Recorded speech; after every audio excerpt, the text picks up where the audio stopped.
Question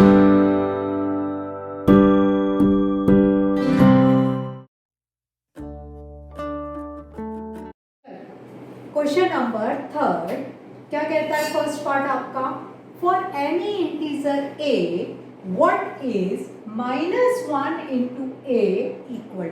अब आपको मैंने बताया है कि कोई भी नंबर को अगर हम 1 से मल्टीप्लाई करते हैं तो क्या होता है, वही आंसर आता है, उसकी आइडेंटिटी वही रहती है, वह चेंज नहीं होती है। ठीक है, जब भी तो हम 1 को क्या कहते हैं, मल्टीप्लिकेटिव आइडेंटिटी कहते हैं ना। 1 को अगर हम 5 से मल्टीप्लाई करोगे तो क्या होगा, 1 इंटू 5 5, और 1 को अगर आपने -5 से मल्टीप्लाई किया तो क्या होगा, -5 होगा कि नहीं होगा। ठीक है, तो ऐसे ही हम यहाँ पे करते हैं। चलिए करें, फॉर एनी इंटीजर ए अपन ने लिख दिया सॉल्यूशन में, for any integer A V have, क्या है आपके पास, -1 दिया गया। ठीक है, इस -1 को कैसे मल्टीप्लाई कर रहे हो आप, ए से कर रहे हो कि नहीं कर रहे हो। अब ए को -1 से मल्टीप्लाई करोगे तो आपका आंसर क्या आएगा, माइनस है। ठीक है, और अगर आप इसको उल्टा करोगे, यहाँ पे -1 दिया, अगर आपको ये दिया होता 1 को -a से मल्टीप्लाई करो तो भी क्या आता आपका आंसर, तो भी क्या आता, -a ही आता कि नहीं आता। ठीक है ना, सिंपल। तो अगर हम कोई भी इंटीजर को यदि 1 से मल्टीप्लाई करते हैं तो वही आंसर आता है, और अगर -1 से करते हैं तो क्या होगा, माइनस साइन आएगा। सपोज थर्ड कंडीशन भी ले लेते हैं इसके साथ, एक और कंडीशन।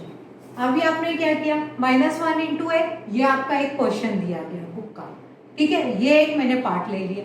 अब अगर ऐसा दिया हुआ है कि -1 को आपको कैसे मल्टीप्लाई करना है, -a से। ठीक है, तो आंसर तो a आएगा, वही नंबर आएगा जो लिखा है, but the difference of only the sign, वो आपको मल्टीप्लाई करना पड़ेगा। ठीक है, तो क्या करोगे, इस माइनस को इस माइनस से मल्टीप्लाई किया तो क्या हो गया, क्या हुआ, प्लस हो गया, और a को 1 से किया तो क्या हो गया, वेरी गुड, आपको आ गया ना, आप समझ में। चलिए अब come to the second part.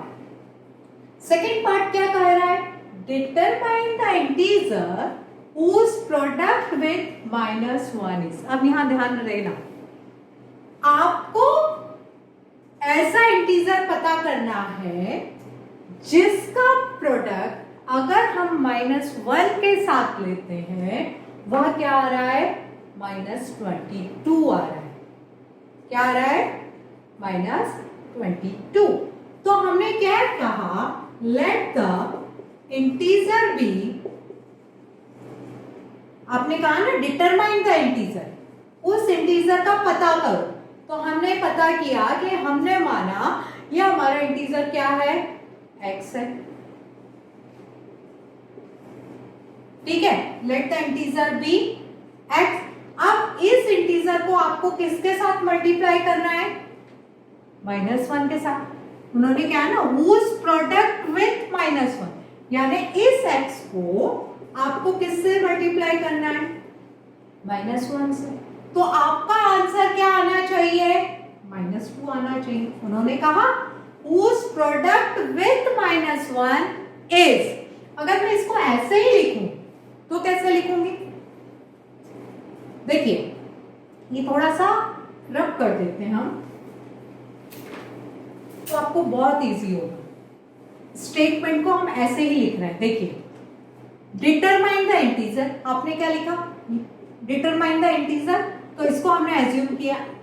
ठीक है, whose प्रोडक्ट विथ -1 यानी मल्टीप्लाई विथ 1 इज, इसको कैसे रिप्लेस करते हैं अपन, इक्वल से, विच इज इक्वल इज -22। आगे आप समझ में। ठीक है, तो आपको ये बताना मैंने ये स्टेटमेंट को इस तरह से लिख दिया। अब सेकेंड पार्ट और थर्ड पार्ट मैं बाद में लिख दूंगी, अभी जब सॉल्व करूंगी, ठीक है। उसको भूल जाइए, पहले इधर आइए। तो वही चीज हमने यहाँ लिखी हुई है कि हमने इंटीजर x एज्यूम किया, जिसको हमें किससे मल्टीप्लाई करना है, -1 से। तो इन दोनों का प्रोडक्ट क्या आना चाहिए, -22 आना चाहिए, ठीक है, ठीक है। अब आपको पता है प्रोडक्ट किसको कहते हैं, प्रोडक्ट यानी क्या होता है, नहीं पता। प्रोडक्ट वह चीज कहलाती है जब हम किसी दो नंबर को मल्टीप्लाई करते हैं तो जो आंसर होता है दैट इज द प्रोडक्ट। जैसे कि दो नंबर लिए हमने, कोई भी दो नंबर ले लो, 2 और 3, ठीक है। ये दो नंबर लिए, उनको हमने क्या किया, मल्टीप्लाई किया। अब इन दोनों को मल्टीप्लाई करने के बाद आपका क्या आया, 6 आया। तो आप क्या कहोगे, 6 is the product of 2 and 3। समझ में आ गया, आ गया। यानी दो नंबर को जब हम मल्टीप्लाई करते हैं उसके बाद जो हमारा आंसर आता है वो क्या कहलाता है, प्रोडक्ट कहलाता है। क्लियर हुई चीज, क्योंकि बच्चे हमेशा कंफ्यूज रहते हैं। जैसे हम सम करते हैं ना, तो सम क्या कहलाता है, 2 और 3 दो नंबर लिए, जब हमने इन दोनों को ऐड किया देन सम विल बी 5, ठीक है, ऐसे। चलिए अपन करते हैं। तो इन दोनों को करा। अब इन दोनों को करने के लिए आपको आंसर क्या लाना है, -22 लाना है। अब चलो अपन मल्टीप्लिकेटिव इनवर्स पे आ जाते हैं। याद करो क्या होता है अपना मल्टीप्लिकेटिव, सॉरी एडिटिव इनवर्स। आपका यहाँ पे क्या लाना है, आपको -22। आपके पास क्या है, -1 है। तो इस x का क्या वैल्यू होगा कि आपका आंसर -22 हो जाए, very good, it will be 22। 22 को -1 से मल्टीप्लाई करेंगे तो आपका आंसर क्या आएगा, आ गया। तो वो इंटीजर क्या कहलाएगा, वो इंटीजर हमारा 22 कहलाएगा। वो इंटीजर क्या कहलाएगा, 22। तो हमारा आंसर क्या होगा, समझ में आया, अच्छे से आ गया। Now the B part is 35, ठीक है, सॉरी 37। अब हमने 37 लाना है, चलिए लेके आते हैं। हमें प्रोडक्ट आपको क्या चाहिए, 37 चाहिए। इस 37 लाने के लिए आपको किससे मल्टीप्लाई करने पड़ेगा, सबसे पहले हमने एज्यूम किया late the integer is x, whose product with -1 multiply by -1। तो आपका आंसर क्या आ रहा है, 37 आ रहा है, ठीक है। अब हमारे पास -1 तो है।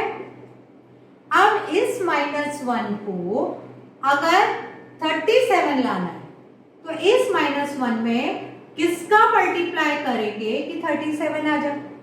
37 तो आएगा, 100% आएगा, पर साइन क्या होगा यही पता है, माइनस दिया गया तो, और लाना का एक आंसर है प्लस का, तो यानी यहाँ पे भी क्या लगाना पड़ेगा, माइनस लगाना पड़ेगा। तभी तो हम कहेंगे कि minus into minus plus, very good, ठीक है। तो यह आपका हो गया, यानी आपका इंटीजर क्या आ गया, सॉरी -37, ठीक है। आपका इंटीजर क्या होगा, -37। अब सी पार्ट है आपका 0, ये तो सिंपल। अब इस x में किसका मल्टीप्लाई करें, सॉरी इस x में अगर हम -1 का मल्टीप्लाई कर दें तो आपको क्या चाहिए, आंसर 0 चाहिए। और आपको ये बात भी पता है 0 is neither negative nor positive, तो कुछ भी ले लो, 0 को 1 से मल्टीप्लाई भी करोगे तो भी क्या आएगा, 0 ही आएगा। और 0 को यदि हम -1 से भी मल्टीप्लाई करेंगे तो भी क्या आएगा, 0 ही आएगा। यानी आपका वो इंटीजर क्या होगा, 0 होगा। आ गया। Now question number 3 is finish, this is your answer. अब क्वेश्चन नंबर 4 में क्या दिया गया है, starting from -1 into 5 right various product. अब यहाँ पे भी देखिए प्रोडक्ट्स फाइंड करने हैं, यानी दो नंबर को मल्टीप्लाई करने के बाद जो आएगा that is your product. Showing same pattern to show -1 into -1 which is 1। यानी आपको दो नंबर लेने हैं और दो नंबर के बाद आपको क्या शो करना है कि हमने जो दो नंबर लिए लेते गए, उसके बाद जो हमारा आंसर आ रहा है, दो नंबर का प्रोडक्ट आ रहा है, वो क्या आ रहा है, 1 आ रहा है।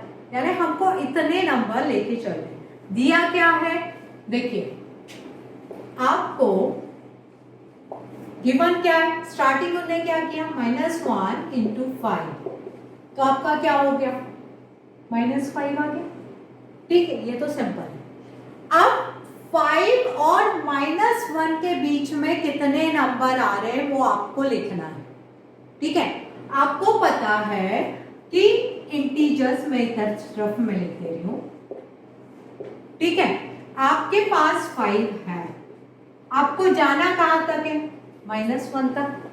तो 5 और -1 के बीच में कितने इंटीजर आ रहे हैं ये आपको पहले पता करना चाहिए। We have how many integers between 5 and -1, तो 4, 3, 2, 1 और 0। ठीक है, और इन सभी इंटीजर्स को काय से मल्टीप्लाई करना है, मल्टीप्लाई बाय -1। जब हमने ये सभी इंटीजर्स को -1 से मल्टीप्लाई करना है और उसके बाद उनका प्रोडक्ट भी फाइंड करना है, और फिर लास्ट में क्या बताना है कि हमने जब -1 को, फिर लास्ट में आपका इंटीजर क्या आ रहा है, -1 आ रहा है ना, फिर हमने इस -1 को काय से मल्टीप्लाई करना है, -1 से, ये इस तरह से, तो आपका आंसर क्या आना चाहिए, 1। देखिए मैं लिख के बताती हूँ तो आपको और समझ में आएगा।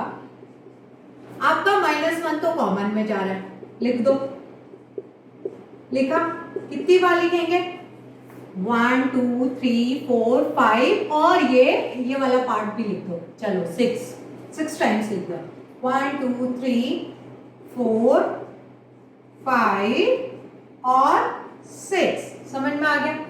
-1 को तो आपको मल्टीप्लाई करना है। अब किस से मल्टीप्लाई करना है, 5 के बाद कौन सा आता है, मतलब 5 के पहले क्या आएगा, 4, then 3, then 2, then 1, then 0, फिर -1 आ गया। देखो चलो उनका प्रोडक्ट लिखो, 4 का -1 से किया -4, बहुत इजी ट्रिक है, आपको पता है क्या करना है। 3 का 1 से करेंगे तो 3 होता है, but sign will be negative. 2 1 जा 2, साइन विल बी नेगेटिव। 1 1 जा 1, but the sign will be negative. अगर हम कोई नंबर को 0 से मल्टीप्लाई कर रहे हैं, इट विल ऑलवेज बी 0, ये आपको पता है। और माइनस को माइनस से मल्टीप्लाई करते हैं, विच इज प्लस, और 1 1 जा क्या होता है, 1। देखो हो गया। Right various product showing same pattern to show -1 into -1 which is 1। यही चीज प्रूव हो गई। ठीक है, क्लियर। तो आपका 4th क्वेश्चन भी फिनिश हो गया।